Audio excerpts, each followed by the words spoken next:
नागपूर स्थानिक स्वराज्य संस्था मतदारसंघाच्या विधान परिषद पोटनिवडणुकीसाठीची मतदान प्रक्रिया पार पडली। जिल्ह्यात 27 मतदान केंद्रांवर झालेल्या मतदानासाठी एकूण 836 पैकी 419 पुरुष आणि 417 महिला मतदारांनी आपला हक्क बजावला। नागपूर महानगरपालिकेतील 2 केंद्रांवर मतदानाची मुख्य लगबग दिसून आली। या निवडणुकीत मतफुटीची धास्ती आणि घोडेबाजार टाळण्यासाठी भाजपने अत्यंत सावध भूमिका घेतली होती। मुंबई आणि गोवा अभ्यासवर्ग आटपून परतलेल्या भाजपच्या 108 नगरसेवकांना नागपुरातील एका हॉटेलमध्ये एकत्रित ठेवल्यानंतर त्यांना थेट मतदान केंद्रावर एकत्रितपणे आणण्यात आलं। या पोटनिवडणुकीत अनेक नगरसेवकांनी पहिल्यांदाच आपल्या मतदानाचा हक्क बजावला। विशेष म्हणजे काँग्रेसमध्ये सलग काही टर्म राहिल्यानंतर मागील महापालिका निवडणुकीच्या तोंडावर भाजपमध्ये प्रवेश केलेले आणि विजयी झालेले मनोज साबळे यांनी आज भाजपच्या उमेदवाराला पसंती दिली। काँग्रेसकडे पुरेसे संख्याबळ नसतानाही त्यांनी उमेदवार रिंगणात कायम ठेवल्याने ही निवडणूक अत्यंत अटीतटीची झाली। मतदान पूर्ण झाल्यानंतर अनेक नगरसेवकांनी आपल्या पक्षाच्या धोरणावर विश्वास व्यक्त करत सकारात्मक प्रतिक्रिया दिल्या आहेत। आता सर्वांचे लक्ष 22 जून रोजी होणाऱ्या मतमोजणीकडे लागले आहे। भरपूर लोकांना माहीत नसेल, मी जेव्हा एक कार्यकर्ता म्हणून होतो, जेव्हा दक्षिण मतदारसंघ होतं तेव्हा भारतीय जनता पार्टीचे आमदार म्हणून वाडी बसमे इलेक्शन लढले होते। मी त्यांचं काम केलं होतं, परंतु त्यांनी हारल्यानंतर त्यांनी कोणाकडे लक्ष नाही दिलं। त्याच्यामुळे मग मी कालांतराने काही दिवसात काँग्रेसचं काम केलं। त्यानंतर मी काँग्रेसचा नगरसेवक झालो, माझी मिसेसही नगरसेवक झाली। आज मी भारतीय जनता पार्टीत आहे। भारतीय जनता पार्टीतून मी एक विजयी उमेदवार प्रभाग 17मधून आहे आणि ज्या पार्टीसोबत मी आहे त्या पार्टीसोबत मी प्रामाणिक आहे। मी माझं मत भारतीय जनता पार्टीलाच देईल, यात काही दोमत नहीं। स्वीकृत नगरसेवक के नाते पहली बार जब मैंने मतदान किया, मुझे बहुत अच्छा लग रहा है। हमारे जो उम्मीदवार है डॉक्टर राजू पोद्दार, ये स्थानीय स्वराज संस्था में भारी बहुमत से जीत करके आने वाले हैं।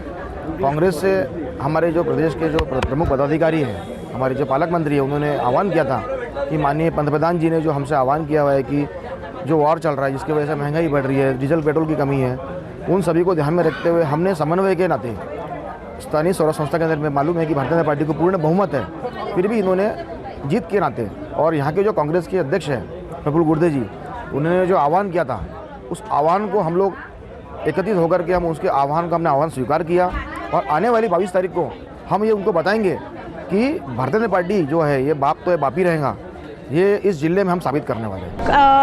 फर्स्ट टाइम वोटर म्हणून खरं तर आनंदच होतो आहे की भारतीय जनता पार्टीने आम्हाला एक जेनझी म्हणून संधी तर दिलीच आहे, पण त्यासोबतच आमच्यात जी राष्ट्रप्रथम भावना आहे त्याला अजून कसं हे करता येईल, फ्लरिश करता येईल, याच्यासाठी जो आमचा प्रशिक्षण वर्ग झाला त्यात आम्हाला बरंच काही शिकायला मिळालं की जनसेवा हेच आमचं जे आहे कर्तव्य आहे आणि ते त्यासाठी आम्हाला जे काही करता येईल ते आम्ही करायचा प्रयत्न करू। आणि पोद्दार साहेब जे आहेत आमचे उमेदवार ते नक्कीच बहुमतांनी आणि एक रेकॉर्ड ब्रेक मतांनी निवडून येणार आहेत आणि ते निश्चितच एक खूप सुंदर कार्य त्यांच्या कार्यकाळात करतील, हे आम्हाला गॅरंटी आहे।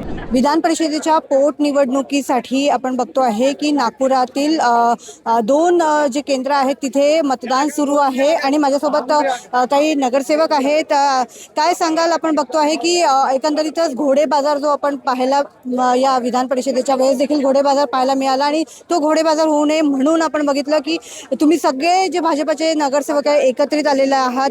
काय सांगाल? नागपुरात घोडे बाजार झालेला अजून तरी दिसला नाही आहे, किती मतं घ्याल? काय सांगाल? कारण सर्वात जास्त संख्या आपली आहे। ही निवडणूक जी आहे एक तर आमचे इमानदार कार्यकर्ते राजूजी पोद्दार यांची ही निवडणूक आहे आणि ही निवडणूक अतिशय ऐतिहासिक होणार आहे। ही निवडणूक अतिशय ऐतिहासिक होणार आहे, म्हणजे विरोधी पक्षाला समजणारच नाही की एवढे मतं कुठून आले। याचं कारण असं आहे की एका सच्च्या माणसाला ही तिकीट मिळालेली आहे। आम्हीच थोडा तर विरोधी पक्षाचे सुद्धा एवढे मतं आम्ही घेऊ की ज्या दिवशी निकाल लागेल त्या दिवशी विरोधी पक्षाला समजणारच नाही की एवढे मतं आमच्या साहेबांनी कसे घेतले। ही ऐतिहासिक निवडणूक होईल, एवढंच मी तुम्हाला या प्रसंगी सांगतो। का बरं काही भीती होती का? सगळे नगरसेवक जे आहेत ते एकत्रितपणे एका गाड्यांमधून इथे आणण्यात आले। एक गोष्ट लक्षात ठेवा, आमचा पक्ष हा शिस्तबद्ध पक्ष आहे। विरोधी पक्षाची ज्याच्याकडे नेतृत्व दिलं होतं तो नेतृत्वच गायब आहे. आमच्या इथं असं होत नाही. लहान कार्यकर्त्यापासून तर मोठ्या कार्यापर्यंत सन्माननीय पालकमंत्री, सन्माननीय बालक बोरकर, सन्माननीय महापौर, सगळेचे सगळे, सन्माननीय दयाशंकर तिवारी यांनी जे नियोजन केलं त्या नियोजनाच्या अधीन राहून आम्ही सगळे एकत्रित आलेलो आहे.